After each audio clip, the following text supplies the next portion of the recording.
Yeah, making the new IP is, how can I put it? It's just don't do it. It's insane. I mean, it's a very difficult process. You have more questions than you have answers, especially when you come from like you've been making Uncharted 1 and Uncharted 2, just kind of like now like things are going, you just kind of like good momentum, and then suddenly that momentum like just drops, it stops. It's a very challenging process to create a new IP, and you're gonna fail over and over again, but that's what it takes. New IPs are really hard. They're hard because you don't know what's fun yet. You're building new tech, new AI, establishing new characters, new art, all this. You don't get that controller in your hand for like 6 months to a year. You don't know what it is yet. I remember like ages ago coming on the project and what are the infected gonna do? Like, what are they gonna do? They're gonna behave like this. And I'm like, okay, we're like trying to imagine what's gonna happen. Fast forward like 4 months, they don't do that at all because it didn't work, right? It's hard mode, right? Like it's game development on expert. There's a big thing about making a game, right? Which is a game has to be fun. You get your first build where everything's working. You got player mechanics. You can walk around the world. You can shoot. You can melee attack people. You've got the AI in there. They're very intelligent, very difficult, and it's totally not fun because they snuck up behind you and murdered you in a second, and there was no way to figure out what was going on. We're making a game, by the way. Hey, James.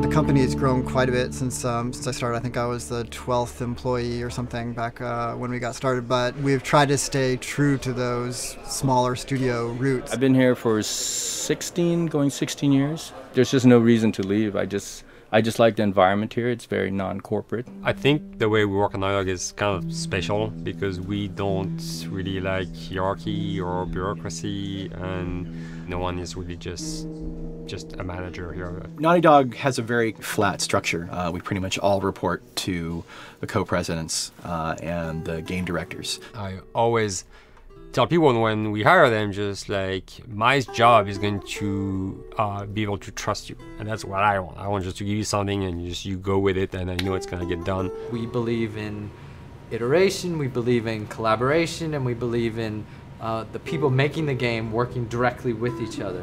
When we have designers and artists, animators all mixed up, anybody that's working on the same tasks, the same characters, the same areas, put them next to each other so they can communicate a lot better. We don't have a lot of meetings because if you need something to get done, you just walk over and you talk, and then you go back to your desk and you finish it up.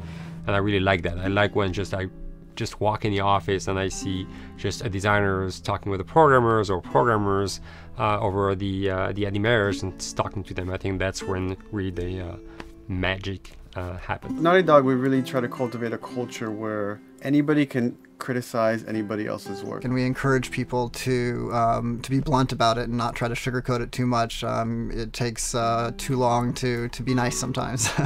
It's not personal. It's based on more like how can we make a better game. We want everybody to have a voice. We want to cut out all the bullshit if we can, making sure that people are making decisions not based on ego, but what is going to benefit the game. When you see that people trust your opinion and that they value it, it's such a great feeling. You really feel like you're working as a team on a collaborative effort. We want to sort of remember where we came from and you know why we were successful then, and try to continue that success now. We make games.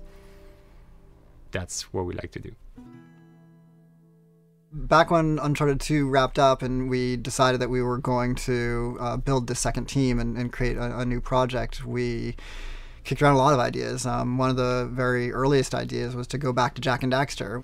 It's really near and dear to us. We really love those characters in that universe, and we think that you know, there are some interesting stories still to be told there. We started to realize that it was not going to do justice to the franchise that the fans had fallen in love with. It would be shifting it so far in a new direction that we felt that effort would be more justified in developing a new IP.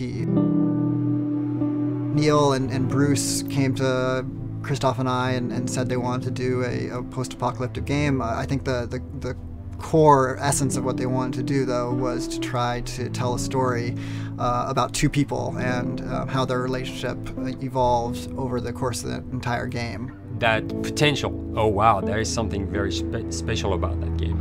This is going to be polished. Like, you're not sure if it's gonna work or not, and you have doubts. And like, should we be doing a game like that? Should we be doing a first-person shooter? Whatever. Like, you ask yourselves all those questions. And you know, the creative director and the game director are the core of the team that have to really see eye to eye. That's why you have that balance between like Bruce and Neil's gonna try to push the just the story and the characters, and Bruce is going to try to push that with just the gameplay as well. And so it's kind of like those guys are just trying always to find the right balance between the two. It's a very delicate process. We feel that the interactive medium has an untapped potential to touch the feelings of the player. You have that connectivity, the fact that I'm actually in the world and participating in what's happening on the screen in front of me. It gives us some sort of advantage to make you feel connected with what's actually happening. At Naughty Dog, that's what we're trying to do, is pair story and gameplay together. If we can make you feel like you're actually with these characters on that journey, and you're invested in those stories and those characters, then you're feeling, in theory, the same thing that they're feeling. As the story evolved and took different shapes and different forms, the thing that was always there was Joel and Ellie. And because of that, everything kind of grew out of that relationship.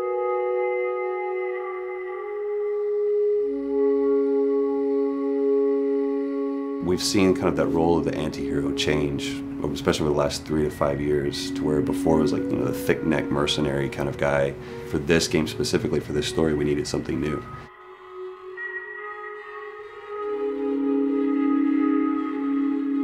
The reason we didn't want to make Ellie Joel's daughter from the get-go is because it wouldn't have anywhere to go. Of course, at that point, he'd be willing to do anything for his daughter, because that is what a dad would do for his daughter. If they didn't even know each other at the beginning of the story, then we start from scratch. It's almost like the player has the same relationship to Ellie as Joel does. And we could take our time to build that relationship between these characters. And if we do it right, then the player will be feeling that same growth that Joel does. And we're kind of mirroring that emotional relationship between the two.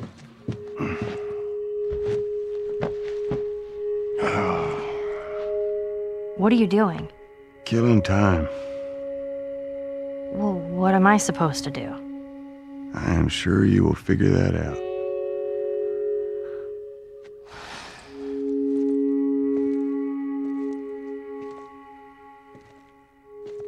Your watch is broken.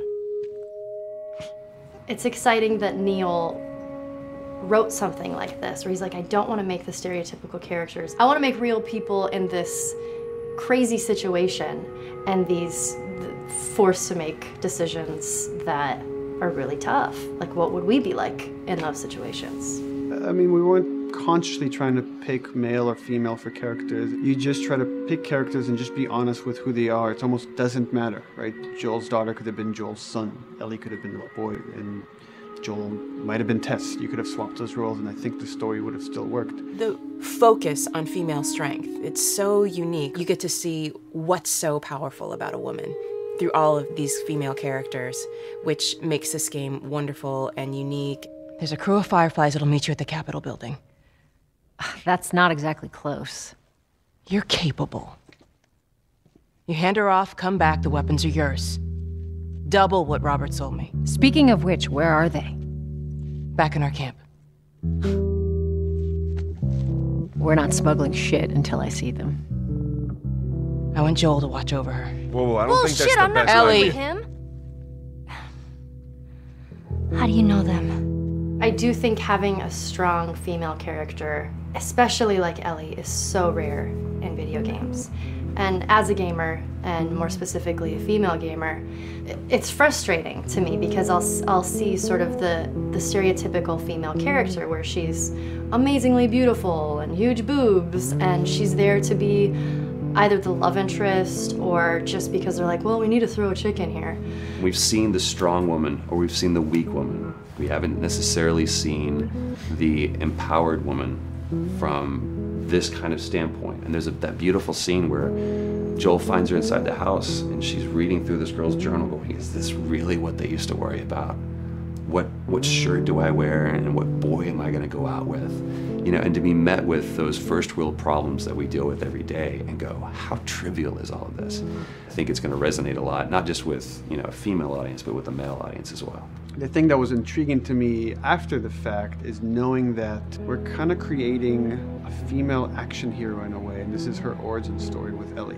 To sort of be such a strong female character that is completely normal looking, regular t-shirt and jeans, and she's 14 and she is still a total badass, is really exciting to be a part of that.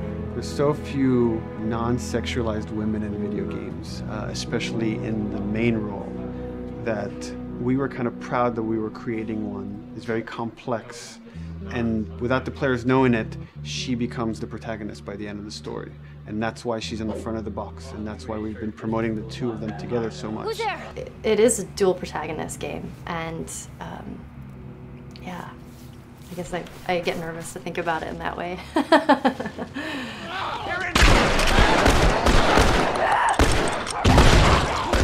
We couldn't talk about it. In fact, in interviews we've been lying about it, saying you never play as Ellie because it was so important for that to be a surprise. Sorry, journalists. Here we go.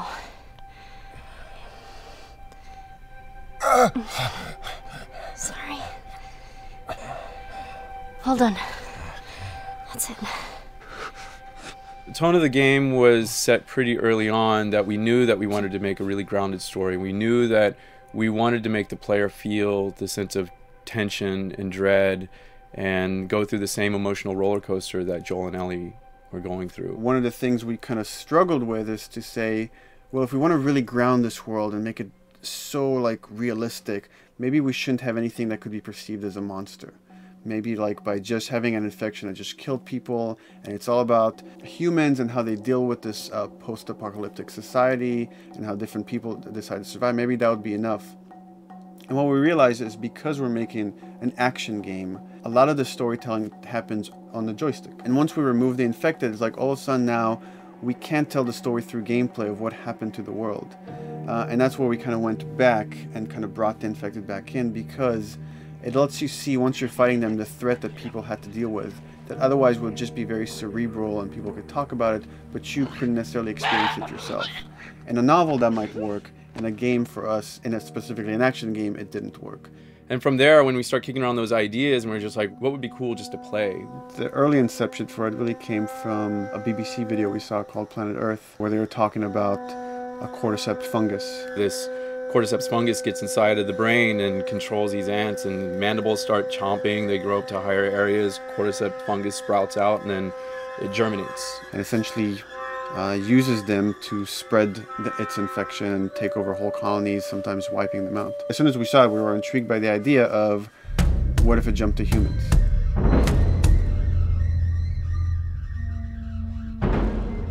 So what would happen? How would people react? What would happen to society? As we're trying to develop the look of the infected, we went through so many different iterations, some that looked really alien and subhuman, some that looked just essentially like zombies, and we couldn't find like an original place for them. But one of our artists just did this kind of photo mashup where he took a bunch of images of diseases or images of fungal overgrowth, and he kind of mashed it all together and he threw it on this person. It was a very iterative process, making sure that the fungus felt properly integrated, like it was part of the body, growing out of the body. And not just fungus growing on the head, but it's tearing the face apart, cleft down the middle, it's gaping maw of a mouth with the crooked teeth. And it's in great agony as its humanity and its brain is still somewhat functioning. Maybe you still have some human cognitive abilities of the thought process back here. This isn't some decaying corpse on the ground. This is a living thing that's going to be coming after you in the world. The fungus is always the focal point. So you can see from a distance, oh, this guy's infected. I can tell straight away. In fungus, they have these beautiful saturated colors, and we really like that conscious of this something so horrific that it's going to like stop at nothing. It's relentless force of death, and yet elements of it are beautiful. It's not just about gore. It's not just about everything about it being scary, because to us it's actually scarier when things on it are somewhat benign or somewhat beautiful. It was evident that we were onto something that was quite a bit different and something that we hadn't really seen before, which was eerily human but very disturbing. And it seemed so creepy and so unique that right away we gravitated towards it, and it's like, this is our base infected, everything should kind of come out of this look.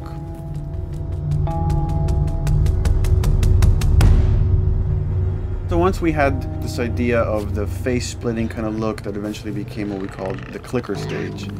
We went to great lengths to create a full biological cycle for these things. So in the early stages, you don't actually see too many signs of the fungus surfacing out of the skin. It's kind of underneath it, like people have lumps starting to show. The eyes will be kind of cloudy or lopsided because the fungus kind of originates inside the head. That moves into the next phase, which is the clicking phase. And if they mess with the eyes, we end up saying, well, how do they get around? Oh, echolocation. And they use a form of echolocation to track down their enemies.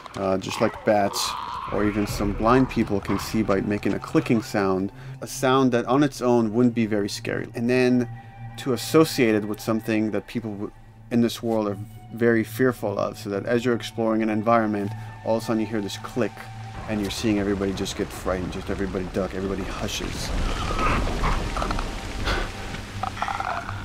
Oh, great.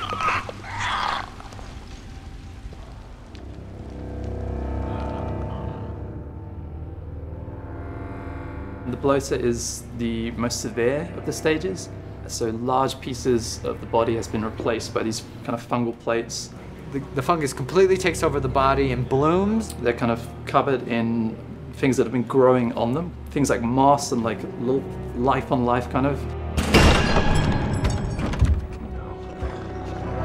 What the fuck is that? Goddamn bloater! When the infected feels like it's going to die, it finds like a dark corner and it becomes part of the environment. The human elements aren't there anymore. And then the body is gone. They lay down and sprout and then spew spores. And if people can breathe those spores, they become infected as well. It all had to kind of make sense of how each stage flowed from one to the other.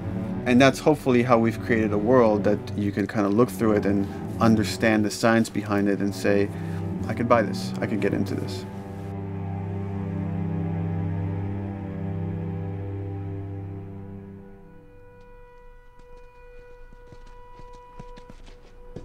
Mandatory evacuation.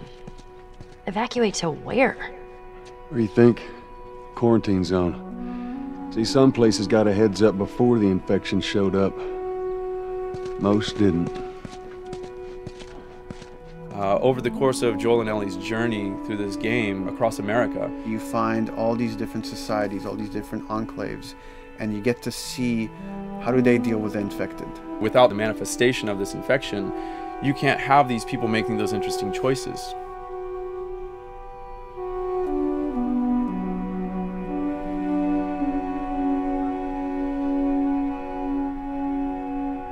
The world we decided was actually its own character, really grounded with a lot of texture. What happens, after 20 years of the fall of man, when no one's taking care of anything. This book called The World Without Us describes in detail how much fighting on a day-to-day basis we have to do to keep nature back. And once you stop doing that, how quickly nature can reclaim that. As they talk about New York, and how every day they pump water out of the subway system. That system breaks down. Within 2 days, the whole city is flooded. And once water gets introduced, then structures collapse pretty quickly. Trees will sprout, and wind will carry those seeds over, and gutters get clogged, and then when it rains, water fills up, and then pretty soon you have vegetation growing over there, and once you have vegetation, concrete breaks pretty easily for when there's a tree and roots breaking through that. Even some of the stuff we did on Uncharted, you know, exploration of how temples were ruined. What if you took those ideas and put them in Pittsburgh or Boston? And obviously right when that happened, you can imagine that being pretty terrible to look at. But you think about 20 years later, and with rainwater filling up those sinkholes and then those becoming like little marshes with lily pads in them. We had this wonderful piece of concept art we developed really early on, and there are all of these wild animals that have escaped from a zoo and over the past 20 years have bred, and now they have herds roaming these cities. And that's something that tells you that life goes on and this world is worth saving.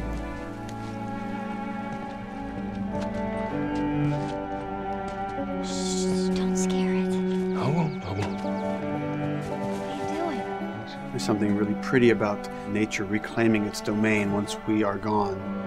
So fucking cool. We have another level of OCD of the logic goes into some of these environments.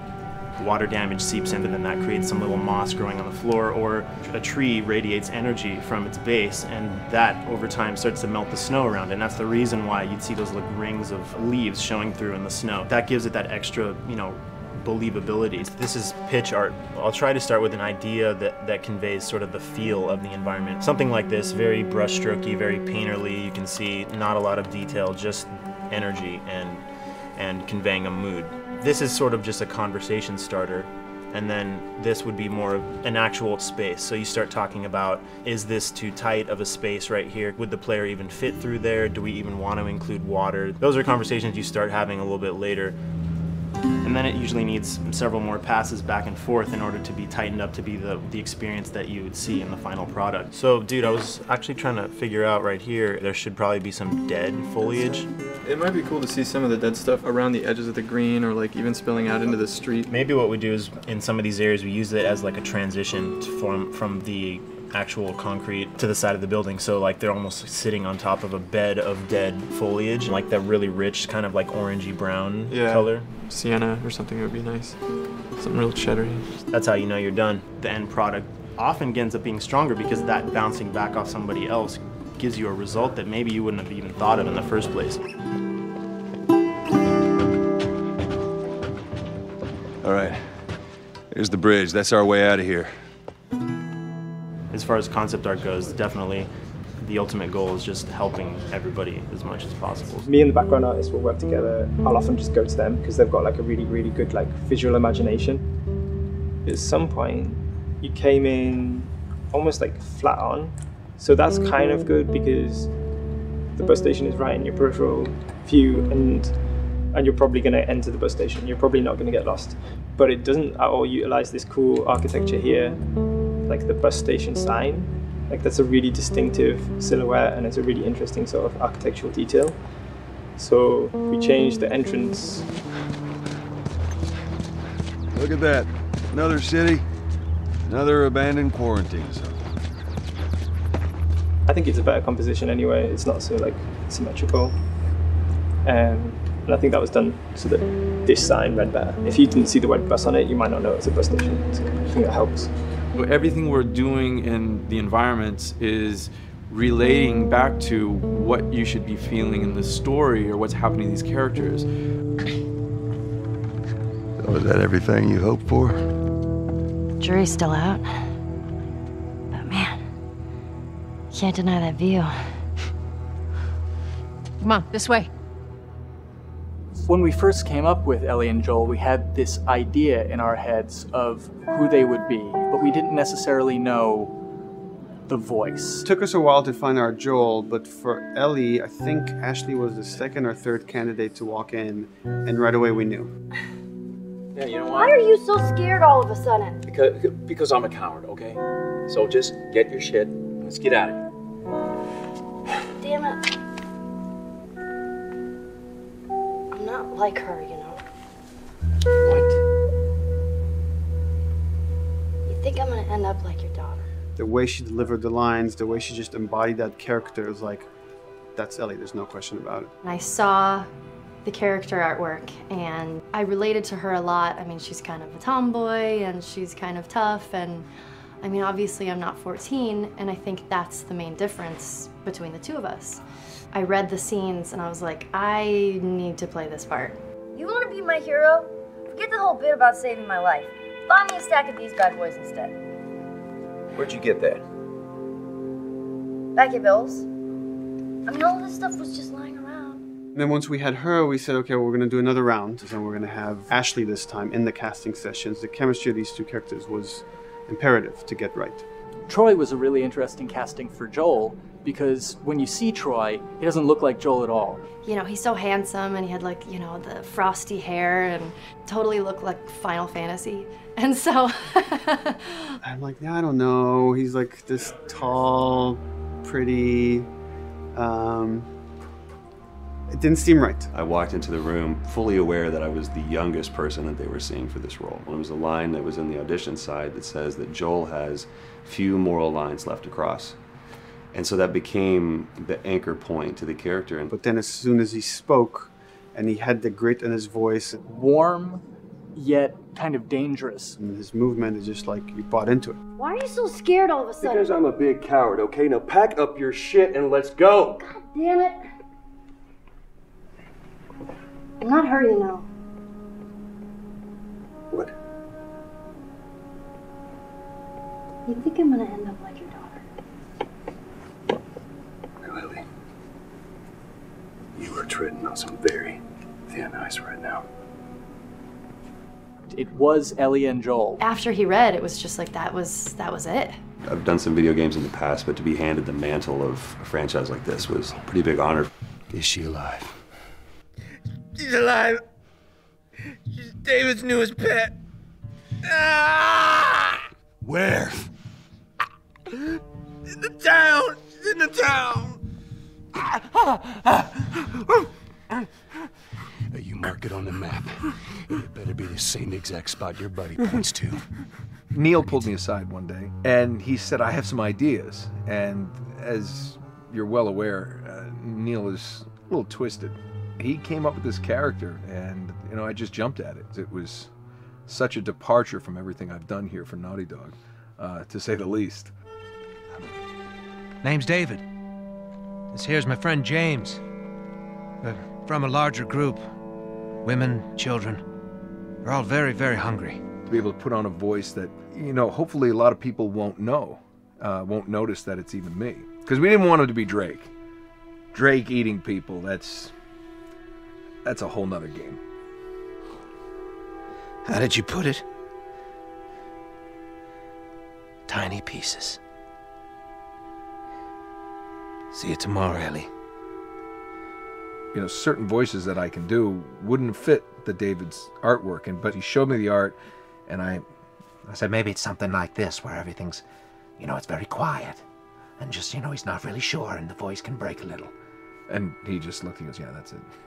So I'd love to tell you, we hashed it over and we talked. No, it just, I looked at the picture and I tried something. He said, yeah.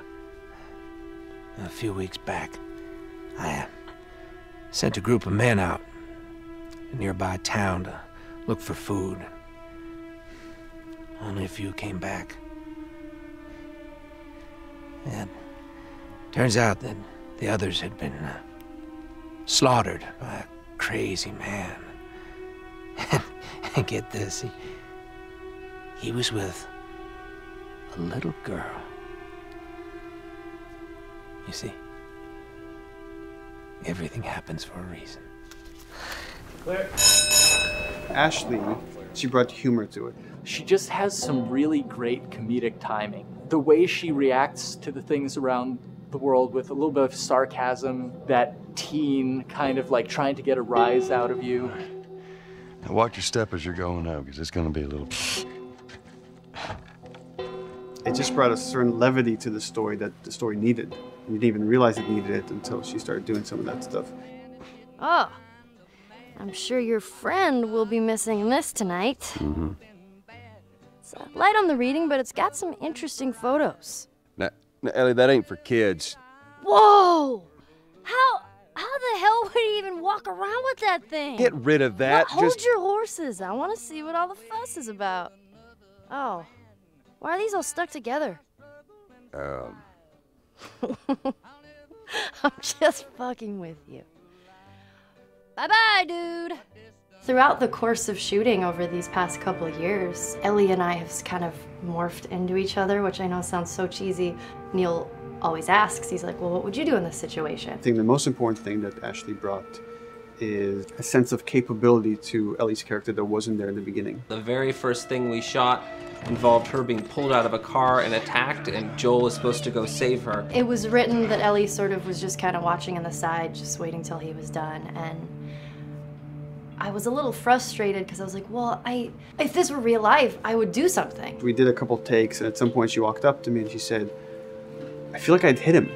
So we added in a part, like, right there off the bat, she's not just this damsel in distress. Right there, she wanted to fight back from her very first day of shooting. We didn't have it right initially. She needs to be more capable than initially we thought she would be, and actually that made us go back and rethink combat and rethink a lot of the areas in the game, and now she was going to take a much more active part.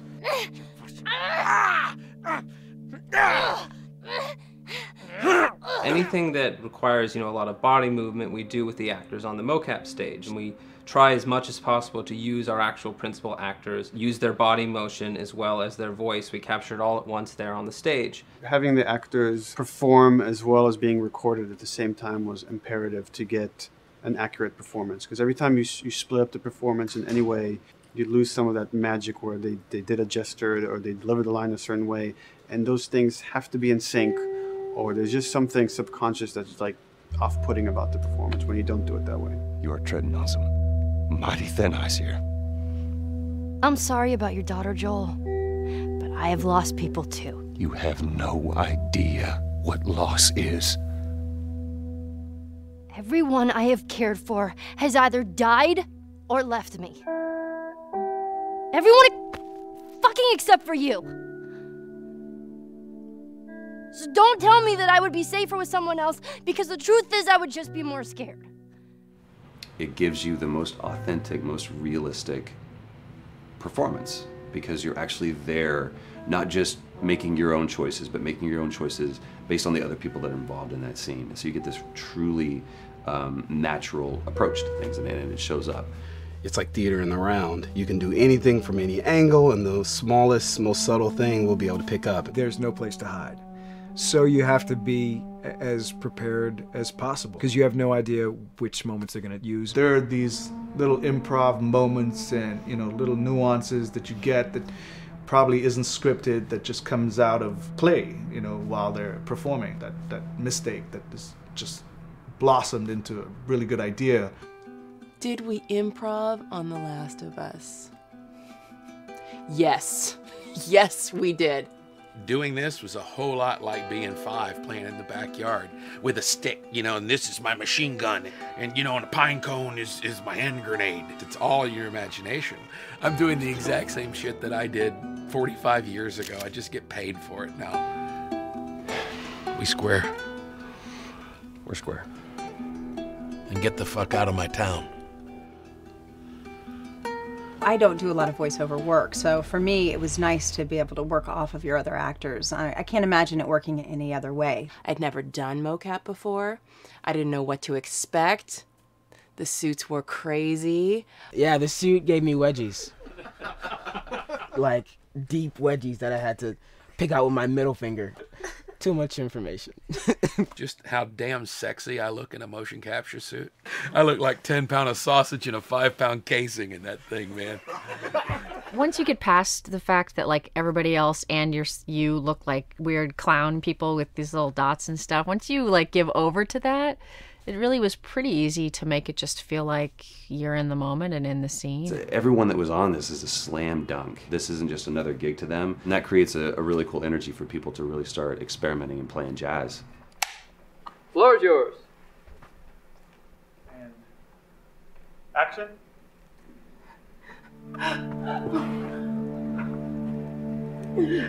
Fuck off! Hey! Oh, let her go! Don't worry, this is fixable. But I can't come with you. Well, then I'm staying. Ellie, I want Joel to watch over her. Oh, no. Bullshit, I'm Ellie! with Star him. 2. I could just take her to the North Tunnel and wait for me there. Jesus Christ. Just cargo, Joel. How do you know them? We craft the scene out until it has a good feel, and then we pass it off to animation to clean it up. Real life motions don't necessarily always translate into gameplay. There's something that's usually missing, so we have to, maybe enhance the gesture or enhance the shoulder movements or a breath that you want to be able to feel, but you don't really see it, so you can't really feel it unless you see it. Is everything all right? Yeah, everything's fine. I could have him lean in here a little bit more, like this, take his hand down. When they're on stage, they don't necessarily have windows, so that weight of like really pushing and leaning in, it's something that we would have to accentuate. Give him a little bit more weight on that turn, or put his head down a little bit more. There's a lot of dialogue that gets said between the two characters. We have to bring that alive through animation, and we have what we're using as gestures. Why would they mow down all these people? Can't let everyone in. If you turned off the sound, you'd know that they were talking to each other. And that really helps accentuate the relationship that the two have together. We have certain animations that play in the beginning of the game on Ellie. She's traveling with Joel, who she doesn't really know. There's a lot of gestures to make her look nervous, just her overall stance. Later on in the game, they develop a relationship through the animation, not just the dialogue. You can see that she's more comfortable around him. If that reads well with the player, then, we're doing our job.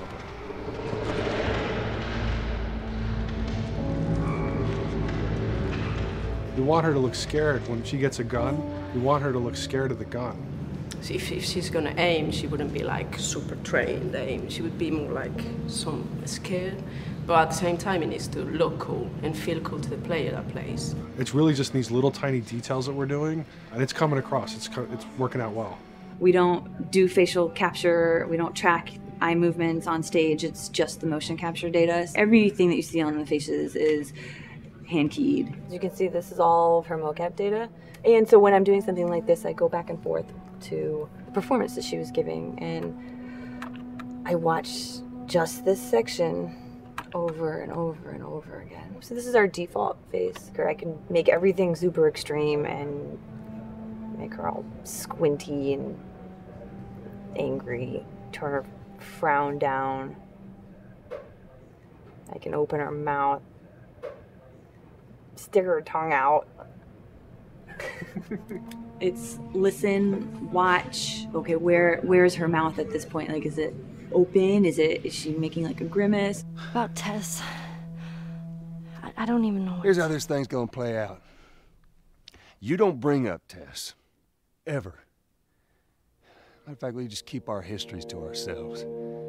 We shoot all of it to just get the body motion, and then we'll do a second pass with the cameras. The scene's playing back on an overhead projector, but it's also playing back on a monitor that's attached to my rig. Sean and I would go to the stage and motion capture the camera, filming the scene, and so he would get a whole wide shot, a whole close-up for the whole scene. You can change your lenses, you can use your standard 35, 85, 50s, whatever, all that sort of live-action camera cinematography, you can apply it on stage. We make sure to go back in and add flaws. We keep the confinements of the room so the camera can't go past a certain wall, because then we have this cheated perspective. If the cameraman bumps into the wall, we keep it. Missing focus hits when you're pulling focus, going too close to a character and reframing, those little moments in there kind of keeps it very cinema verite. If everything was too perfect, you wouldn't be able to put your finger on it, but you'd be able to feel it. It would just feel off. It's very much about grounding it, despite having the option to do whatever we want. Being able to place the cameras anywhere we want after the motion capture gives us both advantages and disadvantages. The biggest advantage is it means that we just have to nail the best performances we can get, and the luxury is that we can always swap it. The 3D world gives you limitless opportunities with cameras and movements, exposures, all that stuff.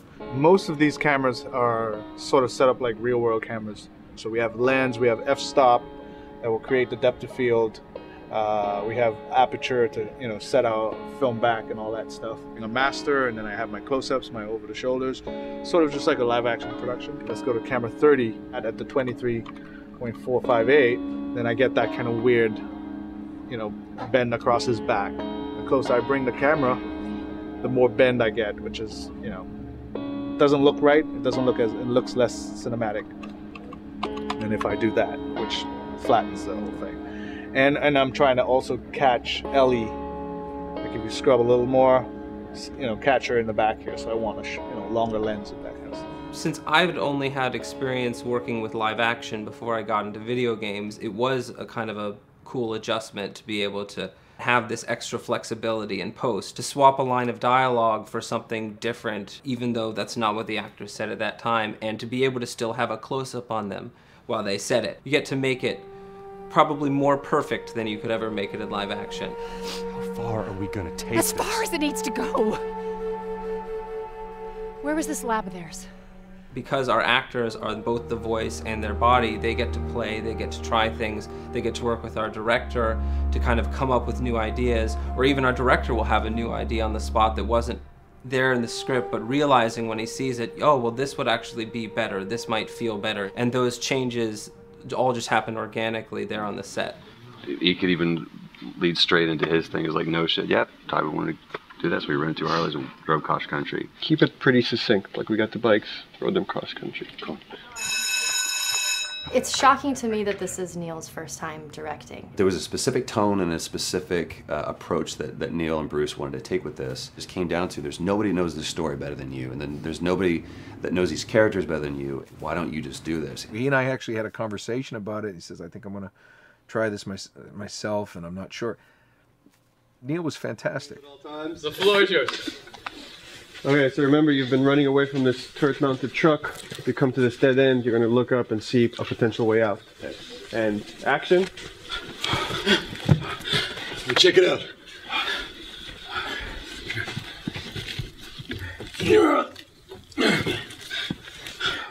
I mean, his writing is honest, and it's dangerous, and it's natural. And I love his economy of words. He doesn't hit everything on the nose, so it leaves it open for you to interpret and bring some nuances and things like that. The entire process is collaborative, but really it's led by Neil's willingness to change and flow and decide something doesn't work, you know, fix it right there in the moment. And it is something that's very foreign to the way that TV and film is done now, where everything has been micromanaged by the time you get it to the table read, and no one wants you to change anything, and everything's very precious and has been rewritten with notes from 20 people in suits, and you can't do that just anywhere in entertainment these days. Yeah, I want to make sure. I think I swung too far over to this way, and now it's a little bit of making jokes about it, and I need to bring it back to center a little bit. There's one scene in the game where we see Joel not as a ruthless survivor, but as a father. I knew from the very beginning that he was going to lose his daughter, and I just told Neil, I was like, when that day comes for us to shoot that, I need a heads up. About a week before, he said, it's time, we're going to do that scene. I was like, okay, because I knew that I was going to have to go to this place that you don't really want to go to as an actor. You want to find some aspect of reality that you can empathetically draw from, you know? Troy and I were both kind of just like walking around for a while and just kind of getting into the zone, and well, my grandpa died when I was 8. He was like my dad, and so that's always what I use to get into that place. You know, I started recalling all those memories and starting pulling up all those feelings, and they're just right underneath the surface. When I walked back in, everyone realized that something was different. They kind of like calmed down, you know. You could feel the energy just like drop a little bit more. It was brutal. I lose my shit. I mean, just completely break down. Don't do this, please, God, no. Oh, God, no!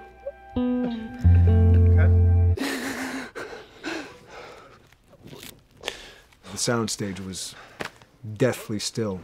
It was the first take, and I felt really good about it. And it's like Neil said, okay, let's do it again. And so you do it again, and automatically you feel like you're manufacturing because you're trying to go back to that place, and you know you're in that actor nightmare of trying to get back to that reality. And we go through it again in 5th and 6th and 7th take, and I'm just exhausted. I'm crying between takes, and I'm looking at Neil going, this is really, really hard. And finally, after like the 8th or 9th take, he said, all right, I think we got it. I was like, oh, thank God.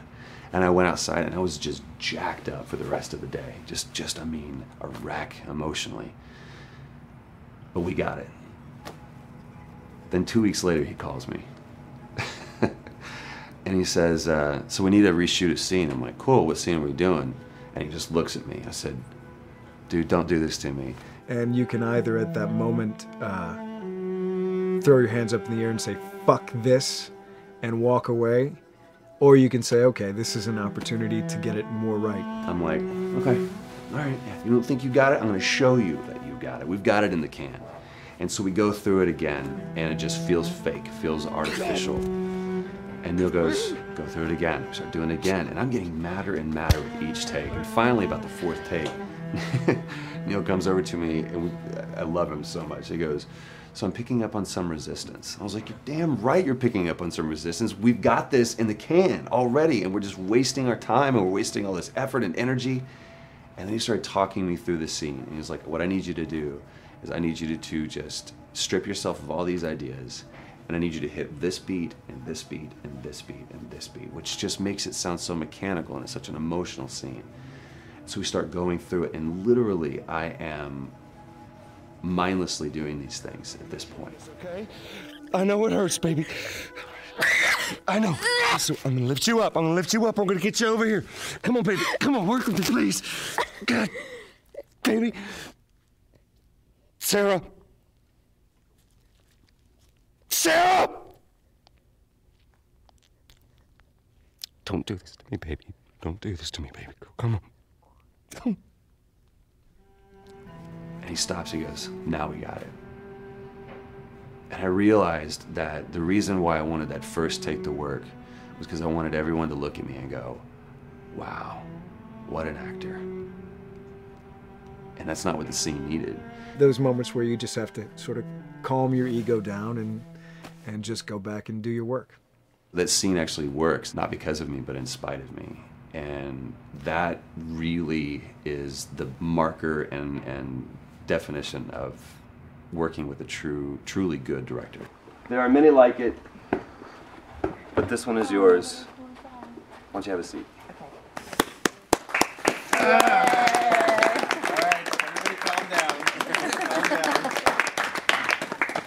Thanks, guys. It's the director's chair. Working on the project, we knew we wanted to have a pretty minimalist soundtrack. And we had a folder where we just throw music in there. Looked at the folder one day and we saw, we have a lot of stuff here from Gustavo Santaolalla. We're looking for a composer. What if we reached out to him? Oh, no. Sarah. Move your hands, baby. I know, baby, I know. Listen, baby, I know this one. You're gonna be okay, baby. Stay with me. I want to pick you up. I know, baby. I know it hurts. Come on, baby. Please. I know, baby. I know. Sarah. Baby.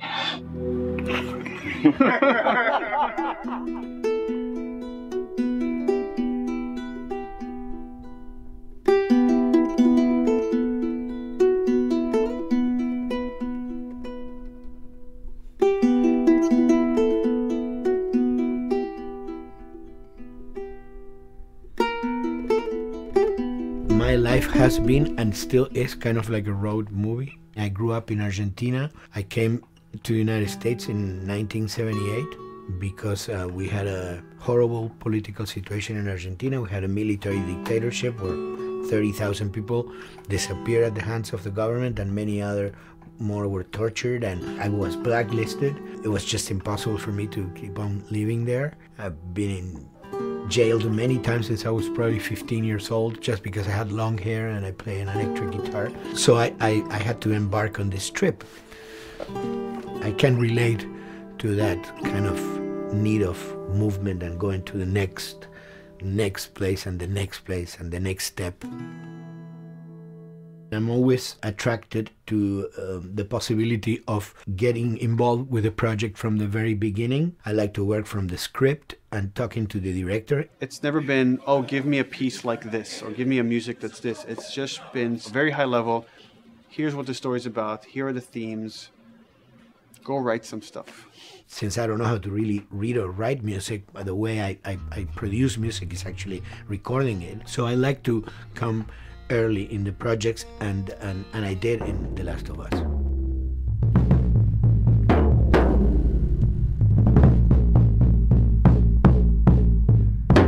One thing that was fantastic from the very, very beginning was the freedom I had to try and to do whatever I felt could work, you know?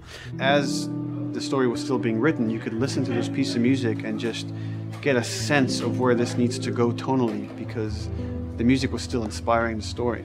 So that was the great thing of having the music written so far in advance. And at the beginning, I mean, I was going really out with some things, and sometimes some of those things were the ones that they liked the most, you know? So I really felt very motivated to work, and I enjoyed immensely working. It was this very organic back and forth experience where one element was inspiring the other and vice versa. I needed to go into some more dark places, more textural and not necessarily melodic.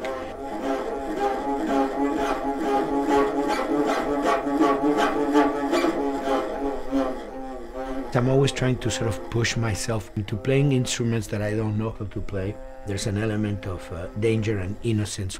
Lennon once said, you know, give me a tuba and I will be able to do something. I'm an artist. I should be able to do something. I like to put myself in that situation.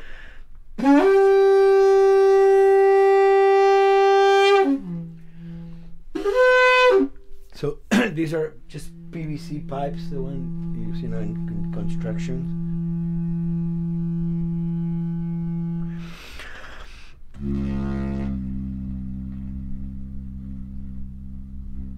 Or instruments that I know, kind of twist them. From the concept of the prepared piano, you know, I mean, I've worked with prepared guitar to stick things into the guitar and things like that. And also in The Last of Us in particular, I work with a detuned guitar. So I really tune the guitar extremely low. And the result is, you know, strings that are very loose and will produce not only sound, but produce noise.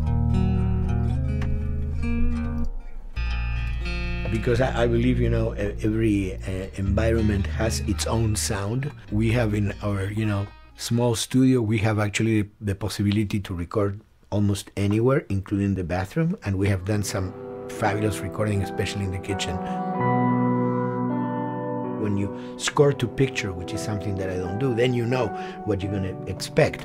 But when you provide people with music, like I've done in all the films that I've done, and then you see it, how the director decided to use that, you know, in what particular way he uses or where they edit it, it's always fascinating to me. I watch a scene and I'm going, you know, it's fantastic how they use this piece. I would have never, of all the music that I've done, probably I would have never used this piece there, but it works, you know, great. So I like that feeling of a collaboration.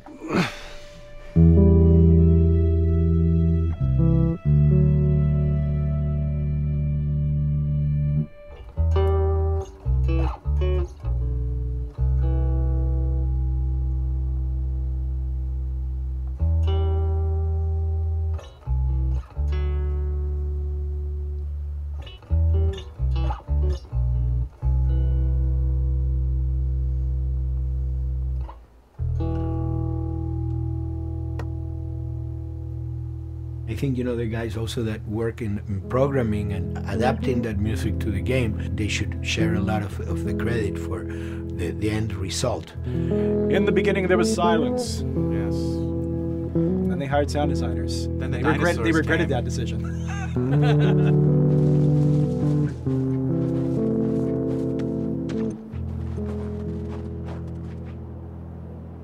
Hold it steady. Ha! Got you! In a much quieter environment like that, we really had to fill out the soundscape with much more natural sounds, much more detailed, delicate sounds. The tension comes from the lack of sound, in a way. Your brain is thrown off because where I expect to hear buses and crowds, all of a sudden I hear wind and leaves rustling. Again, it's creepy and beautiful at the same time because it's almost like I'm going on a hike, but I'm in a downtown area.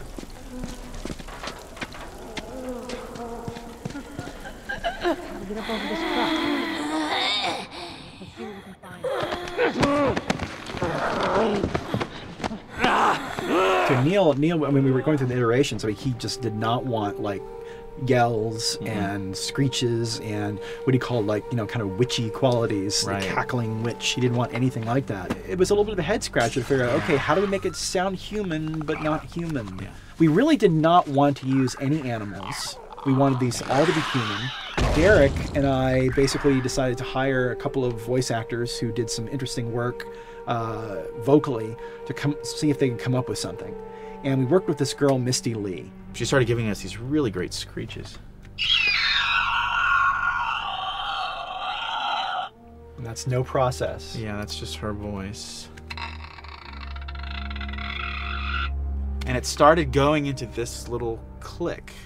We also used a little bit of Phil's voice.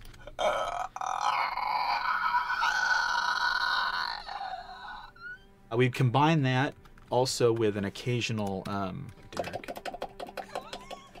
That's just me, you know, moving my tongue.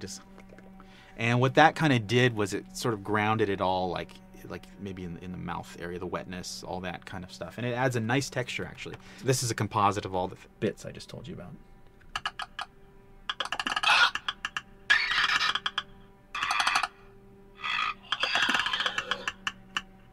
Sounds like a Snapple bottle. Oh, the lid? Like the lid, yeah. That's a good idea. Fuck, where were you guys like months ago? Why did we think of that? Why did we think of that?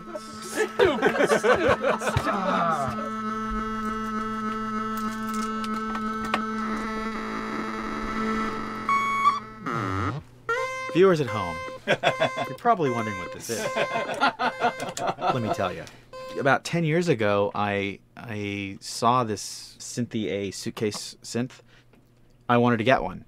This finally arrived in January, just in time to start using. I thought, well, what can I do with this?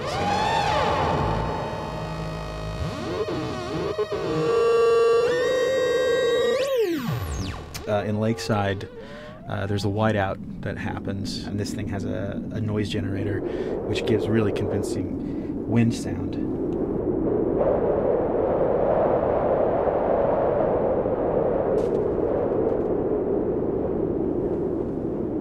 The military still has technology. There's sirens and alarms, so I wanted to try some new concepts.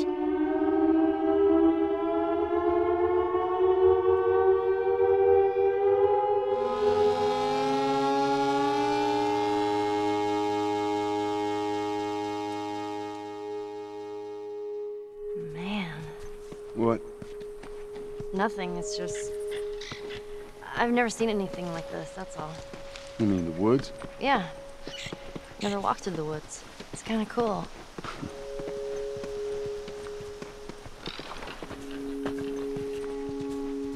We consciously take in consideration lighting in the beginning. Most of the game, we don't really have any real man-made light sources, so everything is naturally lit. In the past, you know, we could use a lot of artificial light, but in a world that has no electricity. We have to hide most of the time, and that requires getting very close to certain assets.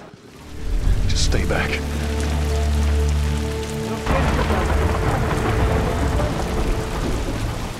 Otherwise, can't. Detail's expensive, and if you build up too much of it, you end up running into technical problems, right? Your engine slows down. When the frame rate goes down, everyone can bring up the profiling tools and see which parts of the frame actually cause the drop of the frame rate. This is the profiling tool. These are all the SPUs. Here's the GPU, and then here's the PPU. You can see, like, here's the main process and here's all the sub-processes, and you can see, tells you like how many milliseconds and cycles it's taking. The programmers are whiz at modifying this stuff and realizing, oh my god, why is this thing so big? We're taking 10 milliseconds on this thing. And then that's when they come over and find somebody and hit them over the head with a club and be like, why are you doing this? I love, we put the 30 frames per second goal because that's what we shoot for. Someone nicely put the 60 frames per second goal. It's like, yeah, we're not going to hit that. Lighters usually can come up with different lighting setup that still looks great, but is less costly in terms of performance. Did you talk to the character artist about her hand? So her face is getting a lot of spec, but then her arm is just like bone dry. You think something we can tweak in shader? We'll have to send back to character team Michael to take a look. I can play with the lights and see if that's creates more like spec. Yeah. I've never ever focused so much on lighting and how much sensitivity there is to that here. One of the first lighting scenarios I had to do was like 7 a.m. like overcast. And I'd like wake up early and like take photos with my phone. What color are the shadows, what color is the light? It is a master's course unto itself of how to deal with ambient lighting because I've never had to use it so much. Man, this is kind of sad. What is? All this music that's just sitting here. No one's around to listen to it. I don't know. It doesn't seem right. All the characters cast soft shadows onto the environment. Even when there is no direct sunlight or no direct light sources, we still have nice fuzzy shadows. When you're walking down the hallway and you see your soft shadow goes along with you projecting on the wall on the environment, that make everything look real.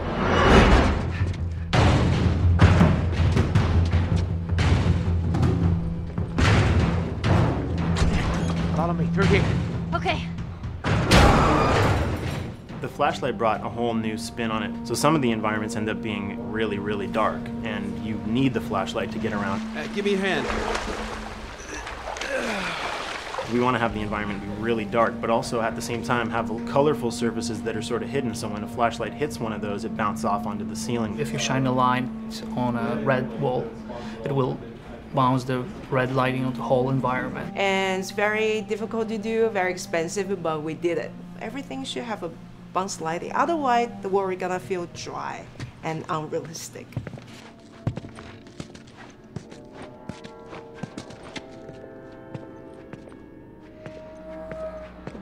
I guess this is where the assholes sleep. I mean, slept. This engine is really driven in a way towards a very high level of cinematic control over each frame. And hopefully, if we achieve our goal, you'll see it is beautiful. There are these truly beautiful moments amid all this chaos and destruction. Yeah, once we're done with this whole thing, I'm gonna teach you how to play guitar. What do you say, huh? Come on.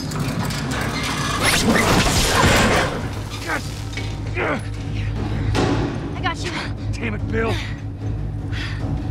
What just happened? One of Bill's stupid traps. There, that fridge, it looks like that's a counterweight. Okay.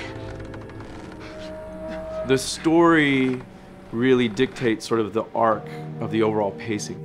Storytelling would always want to be subtle. They would always want to keep the world grounded in reality. But gameplay has requirements where the player needs to see this thing. The player needs to immediately know that the enemy is attacking, that this room is dangerous, that this room is a puzzle that you have to solve. What are the things that we can do on the joystick to make you feel the same way that these characters are going to feel when we get to this next pinch point in the story? There's a turn in a scene that we need these characters to take, and we need you to feel it or understand that, and that means you have to play it. Sailed! Oh, thank God. Gotta keep running. Doorway, over there. Run!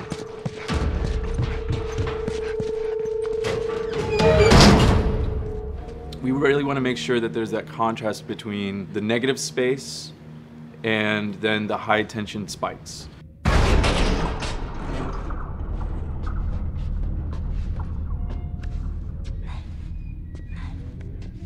A lot of times we won't play music, or we'll play very minimal music just to let you know kind of the state, whether you're still in stealth or combat has broken out. Hearing someone's footsteps or hearing a person breathing on the other side of the door has so much tension to it. You hear that? Shh, quiet. You feel the tension of the world, make you question whether you want to engage with these guys or kind of try to stealth around them.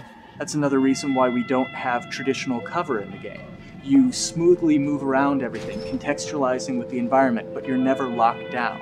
We want the player to, with that crafting system, with the scavenging system, with all of the abilities available to them, to constantly be moving around and changing as the moment arises. Gameplay is all about, I have a limited set of tools, and how am I going to use those tools and those limitations to overcome this obstacle in front of me. And that obstacle might be infected, might be another class of humans that wants to kill me for a bottle of alcohol in my shoes.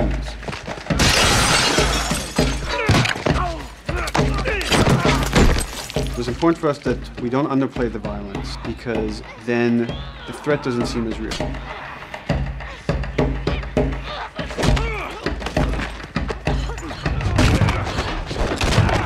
We see video games as this incredible medium to tell stories. We want to treat it as equals to books or comics or TV or movies. This is subject matter that would not be considered out of the ordinary to tell in one of those other forms of entertainment. Fucking hunters. See, this could have been us. We wanted you to buy just the desperation of these people and why they're behaving this way, because it's so brutal. And at the same time, we didn't want to make it so over the top, stylizing it, so then it doesn't become as real. It was important for us actually to hit that middle ground where it's kind of disturbing. That glint that's happening on that curvature, it'd be good if there was a way that we can guarantee that from this angle, we're seeing it. It seems but really it's flat. Overall too bright and opaque. Yeah, looks like paint. Yeah, see, the blood on the ground works really well. It's something about the other shader is messed up in this environment. We got to fix that to unify the look. Shouldn't make you giggle or laugh or any of that. You should be kind of appalled by what you have to do, but you understand why you're doing it.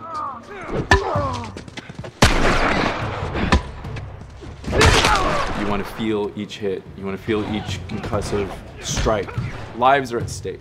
You want a death animation to have impactful performance, not just have a guy keel over in a ragdoll. In real life, a guy hitting a guy takes a half a second, but in the game world, you want that to be as instantaneous as possible. I live my whole life in this very ugly test level. I basically just fight dudes in here all the time.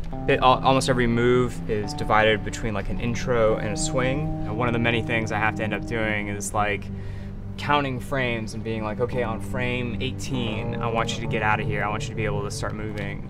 Every hit reaction that an NPC plays, they are not necessarily in the correct pose. When you strike them the next time, we just pop them with a 0 frame animation change, which is usually kind of a no-no, you know what I mean? Normally you want characters to blend smoothly and realistically into animations. But what we found is that you can cover that pop up with a heavy impact. They can go from almost any pose into the pose that the impact starts from, and your eye just covers up the transition for you. So if you throw a brick at a guy, it puts him in this like kind of staggering stun state. And that changes the moves that you do when you come up and punch him. So now I'm gonna come up and punch him, and now when you're punching him, because you've hit him down, you get this like auto aim moment where you get like a free headshot. I try to make it so that, you know, if you kind of know what you're doing, that you can set yourself up for 1 + 2 = 3.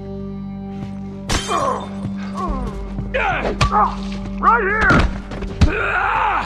Memory on a console is a very precious resource.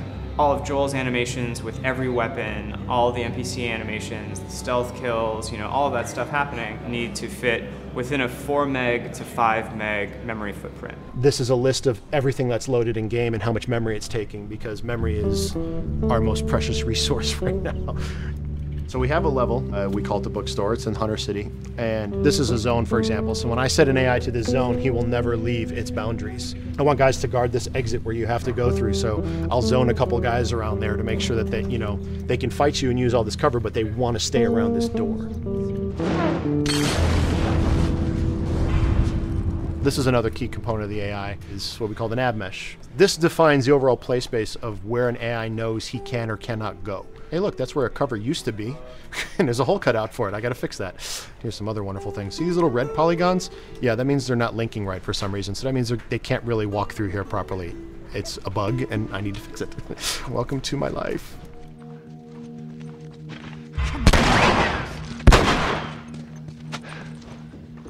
Hey!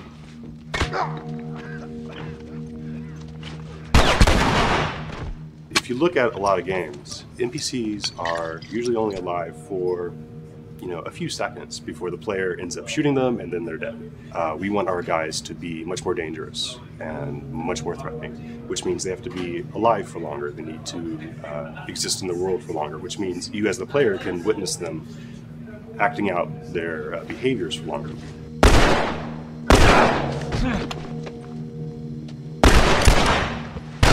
So we've been working really hard on our AI systems. Back of the box, biggest bullet is going to be like AI.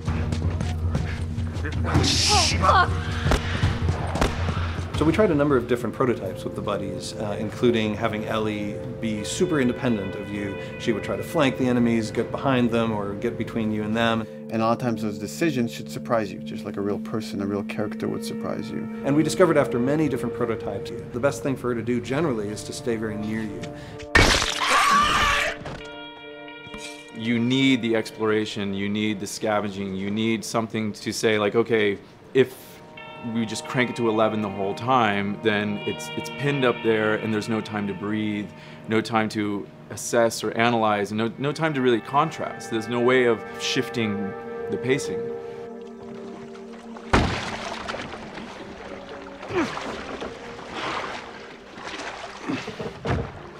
Puzzles are really weird, especially like Naughty Dog puzzles. I think they're very simple and satisfying. Most of this puzzle is strict exploration. You can see the ladder here, you can see the pallet there, you can see a clear route up to the ladder. So you're like, okay, maybe I have to get Ellie to the pallet, push the pallet over to this side, and like Ellie will climb up and lower the ladder. So that whole part is like, that's not a puzzle, that's not regarded as a puzzle, but when you feel like you've got to the solution and you're like, okay, I'm going to climb this ladder, and you climb it, and it breaks off, hopefully then the player will feel a little bit stumped and they'll be like, I'm not really sure what I am meant to do now, and so this is where the puzzle starts. Hopefully at this point, like all of the elements that the player needs to solve the puzzle are very familiar to them because they've been through the previous exploration beats. They're improvising with elements that are at their disposal. That's a really sort of like strong theme throughout like The Last of Us. So, like you're a survivor, you'll take whatever tools you're given and you'll use them in like creative ways to survive.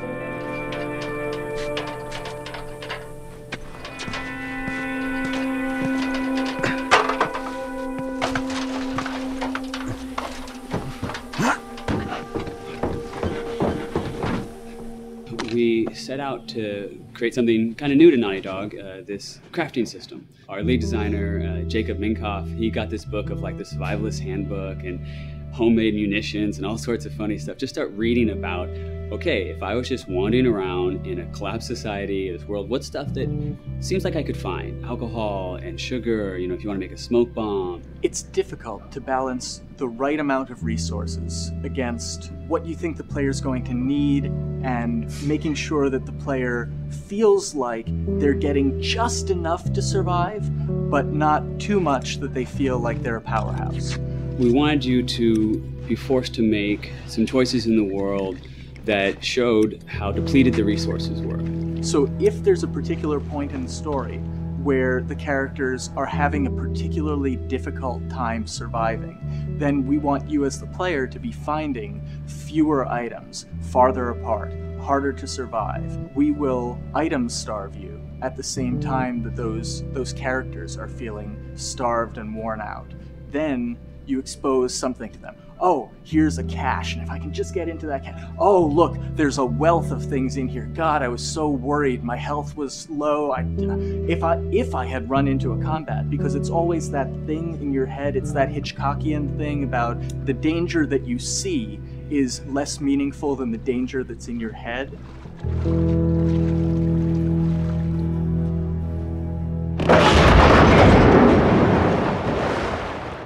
When we're designing the levels, you know, it's nice to have the stuff that we know people are going to encounter. You know, we kind of call this some of the critical path stuff. These are the things that 9 out of 10 players are going to find. They're right in the way. It's where you have to go. And then whenever designing a level, you want to have that little nook and cranny, right? You want to reward the player being like, oh, you went over here. And then you also want to have that other second nook and cranny.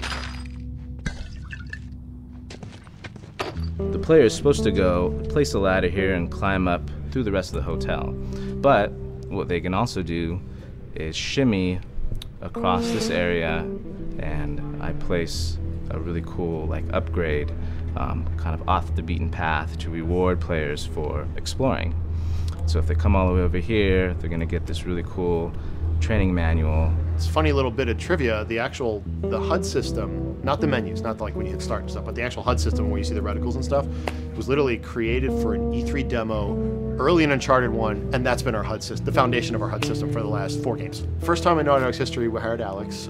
She's awesome, and she's got a really good understanding of UI and how it applies to games. The thing that I hate about any game's UI is when it pulls you out of the game for too long. No one wants to spend time in menus. Nobody loves UI, if we're being honest. Like, weapon slotting has probably gone through more iterations than any other system. The stuff that we finally ended up implementing, you press select, you get into this menu, then you D-pad left and right through the slots, and then D-pad up and down will change the weapon, and then just, you don't have to press X or anything, you just select out of it. When you're still, like Joel is here, that's fine, but then as soon as you get into an actual situation, so I'm gonna go over here and cause some trouble. Okay, so here they come, oh god. All right, so now I'm out of ammo. Now I need to like get back in that menu. I have to like run away from them, get into the menu, get out of it.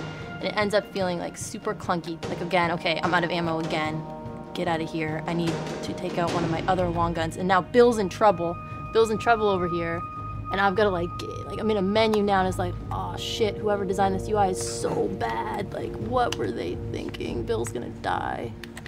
In theory, it worked, but then in practice, it felt a little clunky. We wanted it to be the absolute minimum amount of button presses. You don't say to yourself, oh, I'm never going to be able to do this in time, so I'm just going to give up. I'll die, I'll restart, let me try again. You want to always make the player feel that there is a way to survive. They can just do this fast enough. And like what's gonna go in now, if you just left, right, D-pad through this stuff, you swap out your guns, like between long gun and short gun. If you're now on this gun and you were to hold X to pick your gun. So it all happens within the same system that you're using to slot the weapons. The first iteration that I did on that was awful. It just took way too long to get in. It was just a mess. QA was so upset at me like all the time. I'm sure they hate me now because of that system.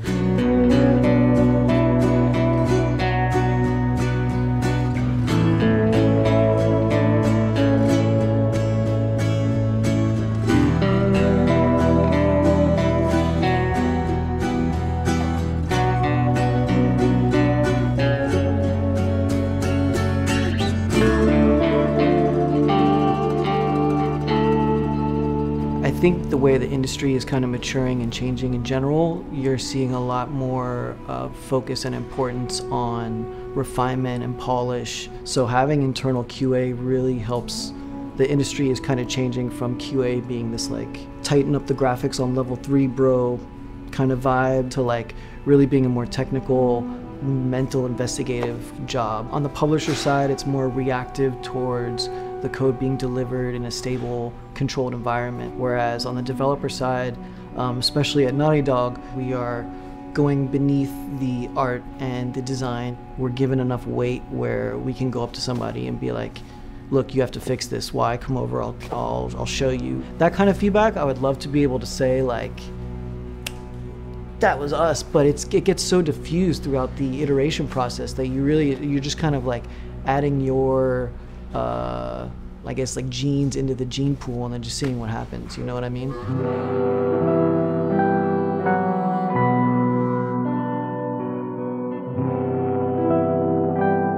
Everyone's working all the time now. But like I tell people, like 7 weeks and then you can have tons of time off, enjoy the sun, you know? But for now, it's like, this is it for everybody.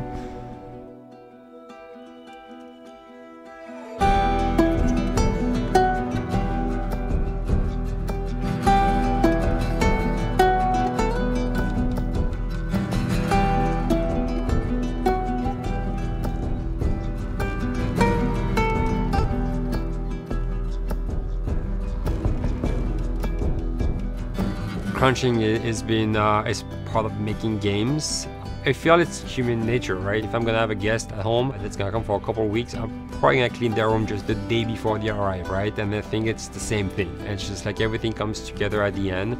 I personally enjoy crunch. I think you get this like absolute laser focus because it has to come together.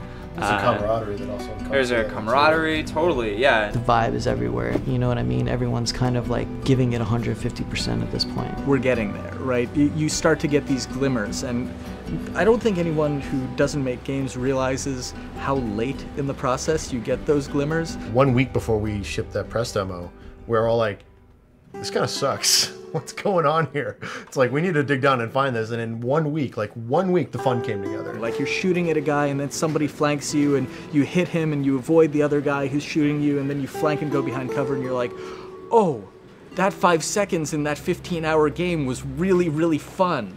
How do we make that 5 seconds happen thousands more times? My favorite video game is making video games. It is as challenging and as complex and as interesting. If we had to like try all the things that didn't work, what's hard about Crunch? It's like marching through that swamp of it not working. I mean, nothing's ever really final because you can always make something better, always. So we're constantly changing and constantly reiterating and trying to make it better and better and better pretty much until we ship. As an artist, you're never really happy with your work. You could be given like 100 years to work on something, you'll still find things to nitpick and things to fix. Yeah, you can work on the game for 10 years and you'll still be crunching at the end. So it's like, okay. All of a sudden, it's like getting ready one morning in the shower and I was just like, oh yeah, I'm about to ship another title and this is gonna be a really good title. And it gets you excited and you're like, all right. Do I think the game's gonna be good? Yeah, it's gonna be awesome. I think it was good a little while ago, and now we're gonna make it extra kind of good. Amazing. Yeah. What it will take to get there in these next 5 weeks is gonna be a lot. I'm excited. I have faith. Every time we're shipping a game, it's terrifying. You just hope for the best. You don't know, right? I mean, like people have different opinions. We have to go with our guts, and I trust the team just to pull it off. This, hands down, is the hardest, most challenging thing I've ever done. We sweat a lot, and we worked a lot, and we all went home tired, you know? But I think that's what's, you're gonna see that on the screen. I think that's gonna pay off. Ellie? Ellie? What? The ladder. Come on. Right. After David, Ellie's visibly distant. You could have done a cutscene to show, hey, you're being very distant, and she's not responding, but to also do that in gameplay, to where it's something that you've done just countless times throughout the game with, you know, let me boost you up here, get the ladder, bring it down so we can do this systemic thing, and the character responds with that, and you have to actually go over to her and go, hey, come on, the ladder, we've done this, let's do this. It's a subtle choice. Like Bruce and I talked in the beginning, is like we have these mechanics, how can we exploit them in a narrative sense? And that's one of those opportunities. I just think it's incredible that that happens in-game. It's not a cinematic, you know. It's something that adds weight to that controller when they're playing. Wow, so good! Let's go eat. Let's go eat.